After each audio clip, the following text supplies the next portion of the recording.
Cuddled in a heap with his eyes shut tight, he sleeps through the day and he sleeps through the night.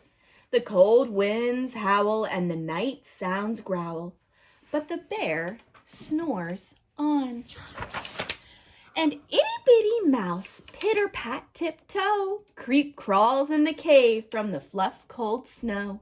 Mouse squeaks, too damp, too dank, too dark.